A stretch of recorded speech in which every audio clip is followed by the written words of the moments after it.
Hi అండి, ఎలా ఉన్నారు అందరూ? Welcome to the Mounika Simha blogs. ఈరోజు వీడియో వచ్చేసి ఏంటబ్బా చపాతి చూపిస్తుంది అని అనుకోవద్దండి. ఇది సొరకాయ పరోటా అనమాట. మా పిల్లలైతే సొరకాయ అనేది తినడానికి అస్సలు ఇష్టపడరండి. కొన్ని ఆకుకూరలు కానీ కొన్ని వెజిటేబుల్స్ కానీ పిల్లలు తినడానికి ఇష్టపడరనమాట. అయినా కానీ మనం ఏదో ఒక రూపంలో వాళ్ళకి పెట్టాలని చూస్తూ ఉంటాము. అలా నేను కూడా చేసే ప్రయత్నాల్లో ఇది ఒకటండి. సొరకాయ అనేది ఎక్కువగా తినడానికి ఇష్టపడరనమాట. ఎక్కువగా సొరకాయ పచ్చికారం చేస్తూ ఉంటాను చపాతీలోకి. ఎప్పుడు అదే ఒక రెసిపీ అయితే బాగుండదు కదండి.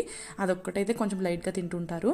అందుకని చెప్పేసి నేను ఇలా సొరకాయ పరోటా కూడా ప్రిపేర్ చేస్తూ ఉంటాను. చాలా హెల్దీ అండి, చాలా ఇష్టంగా తింటారు. ఎవరికైనా సరే ఇది సొరకాయ అనని తెలుసుకునే లోపే మినిమం ఒక డజన్ తినేస్తారనమాట. అంత టేస్టీగా ఉంటుంది.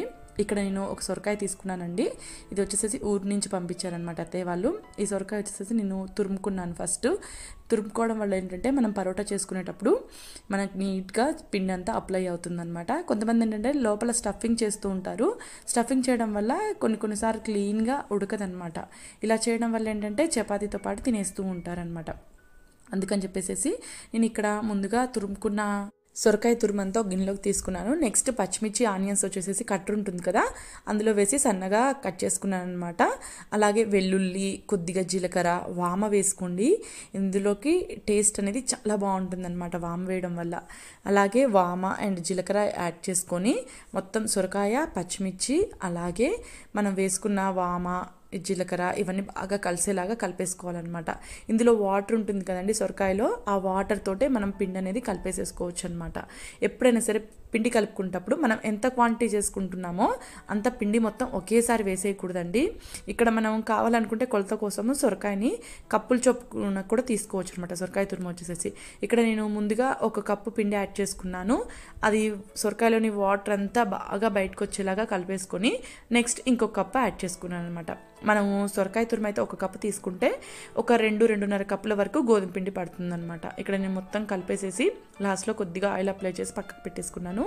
ఈ గోధుమ పిండి కూడా నేను ఇంట్లో పట్టించుకుంటున్నానండి, బయట నుంచి తెచ్చుకోవట్లేదు అనమాట. ఇంట్లోనే గోధుమలు తెచ్చి క్లీన్ చేసుకొని నేను పిండి పట్టించుకుంటున్నాను. ఆ గోధుమ పిండి ఇదేంటంటే కొంచెం మెత్తగా ఉంటుందన్నమాట. బయట కొన్న పిండి కంటే ఇది కొంచెం మెత్తగా ఉంటుంది. ఇక్కడ నేను పిండి మొత్తం కలిపేసుకున్నానండి. నెక్స్ట్ మనం పరోటా చేసుకోవడానికి ముందుగా ఒకసారి బాగా కలిసేలాగా పిండి మొత్తం కలుపుకొని ఇలా మనం ఏ సైజులో అయితే చేసుకోవాలనుకుంటున్నామో ఆ సైజులో చిన్న చిన్న ఉండలుగా ముందుగా ప్రిపేర్ చేసేసుకోవాలన్నమాట. మనం పిండి అనేది కలుపుకునే విధానంలో ఉంటుందండి. ఇది కూడా మనం పిండి అనేది మరీ గట్టిగా కలుపుకున్నాం అనుకోండి, పరోటా కూడా గట్టిగా వస్తుందన్నమాట. పిండి అనేది కొంచెం లూజ్గా కలుపుకోండి, మనకి పర్ఫెక్ట్గా ఉంటుంది. అంతేకాకుండా మనం ఇక్కడ సొరకాయ యాడ్ చేసాం కాబట్టి కొంచెం వాటరీగా వస్తూ ఉంటుందన్నమాట. అది చూసుకొని కలుపుకోండి పిండి వచ్చేసి. నెక్స్ట్ ఇక్కడ నేను ఫ్లోర్ మీద కొద్దిగా పొడిపిండి యాడ్ చేసుకొని చపాతీలాగా ఒత్తేసుకుంటున్నాను. చాలా ఈజీ ప్రాసెస్ అండి, చాలా ఈజీగా ప్రిపేర్ చేసుకోవచ్చు. ఎక్కువగా ఆకుకూరలు అలాగే కొన్ని వెజిటేబుల్స్ పిల్లలు తినడానికి ఇష్టపడరు కదా, ఆ టైంలో ఏంటంటే ఇలా పరోటా రూపంలో అలాగే ఫ్రైడ్ రైస్ల రూపంలో చేసి ఎక్కువగా ఇస్తుంటానమాట. నేను అలాగే చాలామంది పేరెంట్స్ కూడా అలానే చేస్తూ ఉంటారు. ఎందుకంటే మనం ఏదో ఒక రూపంలో వాళ్ళకి వెజిటేబుల్స్ ఇలా ఇస్తూ ఉండాలండి. హెల్త్కి చాలా మంచివైనవి ఏదో ఒక రూపంలో ఇస్తూ ఉండాలి. కాబట్టి చాలామంది పేరెంట్స్ ఏంటంటే పిల్లలకి వాళ్ళకి ఇష్టం లేని ఫుడ్ వాళ్ళు ఎలా తీసుకుంటున్నారో కూడా తెలియదు అనమాట. అంటే కొన్ని వెజిటేబుల్స్ ఇష్టం లేకుండా తింటూ ఉంటారు. అలా కాకుండా ఇలా ఇష్టంగా తినేలాగా చేయొచ్చు అనమాట. మనము ఇక్కడ నేను రుద్దేసుకున్నానండి. మనం ఇక్కడ ఆనియన్స్, వెల్లుల్లి వేసుకున్నాం కాబట్టి మరీ పల్చగా రుద్దుకోకూడదండి. కొంచెం థిక్నెస్ ఉండట్టు చూడండి. మరీ ఎక్కువ థిక్నెస్ ఉన్నా కానీ మనకి అది కొంచెం మందంగా ఉండి తినబుద్ధి కాదనమాట. అందుకని చెప్పేసి మీడియం థిక్నెస్లో ఉంటే సరిపోతుంది. మరీ ఎక్కువ మందం అయితే ఉండకూడదు. మరి పల్చగా చేసుకున్నాం అనుకోండి, సొరకాయ యాడ్ చేసుకున్నాం కదా, మనకి అతుక్కుపోతుంది, కిందనే పైకి అనేది వచ్చేదనమాట. ఇక్కడ నేను మొత్తం రుద్దేసుకున్నాను. నెక్స్ట్ వచ్చేసి స్టవ్ మీద పెనం పెట్టుకున్నాను. ఇక్కడ మెయిన్ ఏంటంటే సొరకాయ పరోటా మనం నార్మల్గా చపాతీలు ఏంటంటే నార్మల్గా ఒక డజన్ రుద్దిన తర్వాత కాల్చేసుకోవచ్చు. కానీ ఇదేంటంటే 1-2 రుద్దుకున్న తర్వాత కాల్చుకోవాలన్నమాట. మనం ఒకేసారి రుద్ది పెట్టుకున్నాం అనుకోండి అతుక్కపోతాయి, వాటరీగా అవుతూ ఉంటాయి. ఇక్కడ నేను ఒక సైడ్ కాల్చుకున్న తర్వాత ఇంకొక సైడు కాల్చుకుంటున్నాను అనమాట.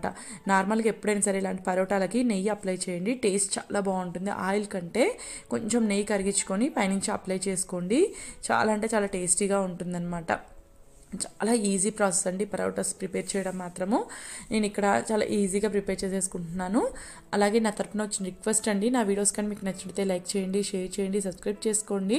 అలాగే ఇన్స్టెంట్ రెసిపీస్ కానీ స్నాక్స్ కానీ చాలా ఉన్నాయండి మన ఛానల్లో. ఎవరైనా చూడని వాళ్ళు ఉంటే ఒకసారి చెక్ చేయండి. ఇక్కడ నేను ఫస్ట్ పరోటా కాల్ చేసుకున్నాను, నెక్స్ట్ ఇంకొక పరోటా వేసుకుంటున్నాను. చాలా అంటే చాలా ఈజీ ప్రాసెస్ అండి. మనకి దీనికి కాంబినేషన్ ఎటువంటి కర్రీ అవసరం లేదు. కాకపోతే నేను వచ్చేసి ఇక్కడ కోడిగుడ్డు ఫ్రై మేము కోడిగుడ్డు పొడం అంటూ ఉంటాము, అది చేసేసుకున్నాను ఆల్రెడీ. నేను అది పెట్టి సర్వ్ చేసేసాను అనమాట. మనం ఎలాంటి సైడ్ డిష్ కూడా అవసరం లేదండి దీనికి. మనం ఆల్రెడీ ఇందులో పచ్చిమిర్చి వేసాము, వాము వేసాము. చాలా అంటే చాలా టేస్టీగా ఉంటుంది. అలాగే మనం ఏ పరోటాకైనా, ఇప్పుడు నేను ఇక్కడ వచ్చేసి సొరకాయ పరోటా ప్రిపేర్ చేశాను, అలాగే మెంతి పరోటా కానీ ఆలు పరోటా కానీ ఇలా పరోటాస్ ప్రిపేర్ చేస్తుంటాం కదా, అందులో ఎప్పుడైనా సరే కొద్దిగా వాము యాడ్ చేసుకోండి, టేస్ట్ చాలా బాగుంటుంది అనమాట. అలాగే పరోటాలోకి మనకి చట్నీస్ కర్రీసే అవసరం లేదండి, పెరుగుతో ట్రై చేయండి. పెరుగుతో చాలా అంటే చాలా బాగుంటాయి పరోటాస్.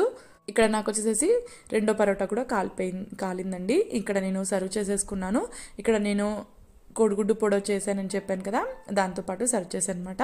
చాలా అంటే చాలా టేస్టీగా ఉంటుందండి. ట్రై చేయడం మాత్రం మర్చిపోవద్దు.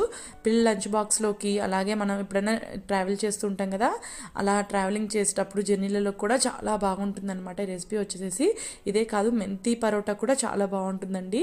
నేను నెక్స్ట్ వీడియోలో మెంతి పరోటా కూడా ఏ విధంగా చేసుకోవచ్చో చూపిస్తాను. ఇక్కడ మీరు చూస్తే తెలుస్తుంది ఏ విధంగా పొరలుగా ఉందో. మనం సొరకాయ తురిమి వేసుకున్నాం కదా, ఆ పొరలు అనేది మనకు తెలుస్తూ ఉంటుందన్నమాట. ఇష్టం లేని వాళ్ళు కూడా ఈజీగా తినేస్తారు.